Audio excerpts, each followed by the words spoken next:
Bonjour à tous. Nous allons ici vous présenter une étude réalisée auprès d'étudiants amiénois et qui porte sur l'automédication. Cette étude a été initiée par le Centre régional de pharmacovigilance d'Amiens. Cette présentation a été élaborée sans conflit d'intérêt. La prise de médicaments en automédication n'est pas anodine, car s'improviser professionnel de santé et se soigner en libre service peut engendrer des risques sur la santé. De plus, un certain nombre de pratiques d'automédication peut être jugé comme inapproprié. C'est par exemple le cas d'une automédication reprenant des médicaments qui avaient été prescrits auparavant. Ceci peut entraîner des conséquences individuelles, à type d'effets indésirables, d'interactions médicamenteuses ou d'addiction, mais également des effets collectifs, notamment quand on pense à une automédication par antibiotiques. Cela peut engendrer des résistances aux antibiotiques. L'objectif principal de ce travail était de décrire la prévalence, le type de médicaments et les déterminants des comportements d'automédication chez des étudiants à l'université. Au niveau des méthodes, nous avons développé un auto-questionnaire en ligne.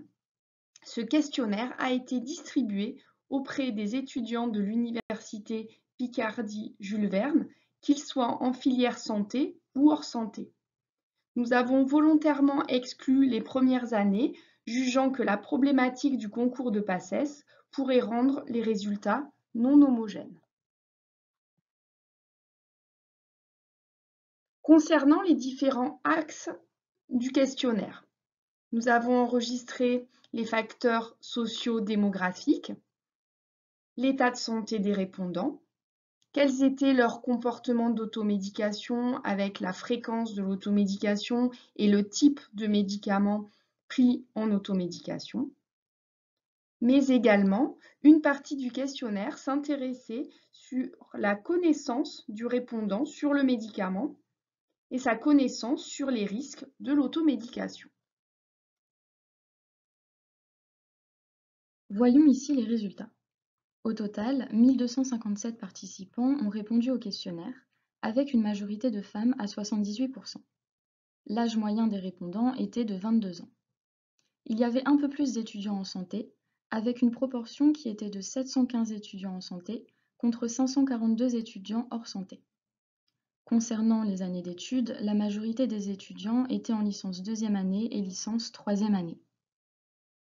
Concernant la prévalence de l'automédication, nous constatons que 95% des personnes ayant répondu avaient déjà pris un médicament seul, c'est-à-dire sans l'intervention d'un professionnel de santé.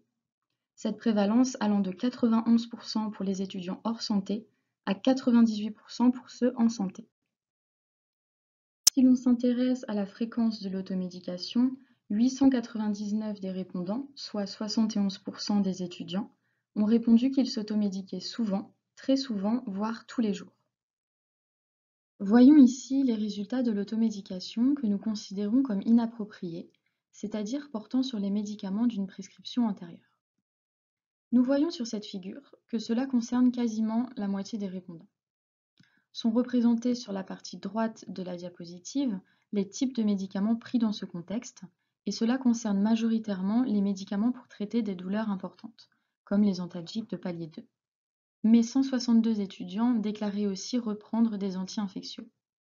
Nous allons maintenant voir sur la diapositive suivante les classes thérapeutiques concernées. Voici ici présentées les classes thérapeutiques des médicaments cités par les étudiants comme étant repris d'une ancienne ordonnance. On constate que ce sont en majorité des analgésiques. Ensuite, nous retrouvons dans 26% des cas les antibiotiques, qui sont tous des médicaments sur prescription. À hauteur de 22% sont aussi cités les psycholeptiques, dont la majorité sont listés. Nous avons réalisé une analyse logistique multivariée afin d'identifier les facteurs associés avec l'automédication inappropriée. Ces facteurs présentés ici sont le sexe féminin, suivre des études en santé, avoir une maladie chronique, fumer, avoir une personne de sa famille ou un ami proche dans le domaine médical, et le facteur principal qui est ressorti de cette étude est la présence d'un stress intense dans le mois précédent.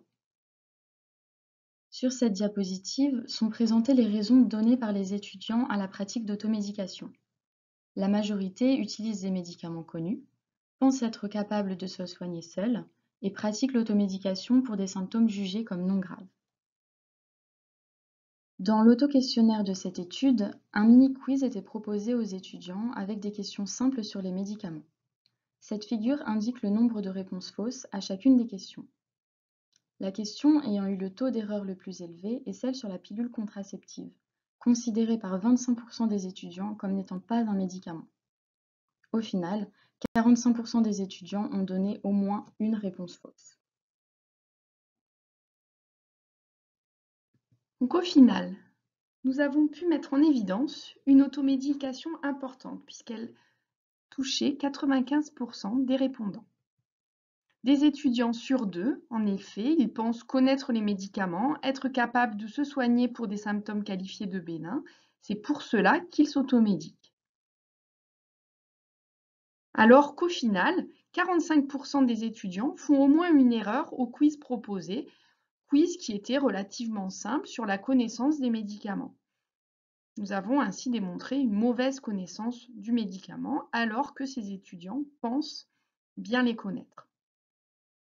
Concernant l'automédication inappropriée, c'est-à-dire réutilisant des médicaments provenant d'une ancienne ordonnance, cela concernait un petit peu plus de 50% des étudiants, donc un chiffre important, avec 45% des médicaments listés.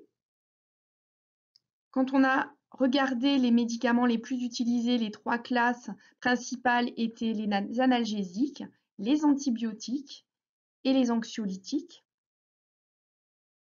Pour expliquer l'automédication inappropriée, un certain nombre de facteurs de risque ont été mis en évidence. C'est le cas des femmes, des étudiants en santé, qu'un professionnel de santé soit dans la famille proche, que la personne ait une maladie chronique, qu'elle soit fumeur, et avec un odds ratio supérieur à tous, un stress récent, notamment un stress lié aux examens. Si vous souhaitez un peu plus d'informations sur cette étude, je vous invite à aller consulter la publication scientifique dans le journal Thérapie qui a été publiée en février 2020. Nous vous remercions de votre attention.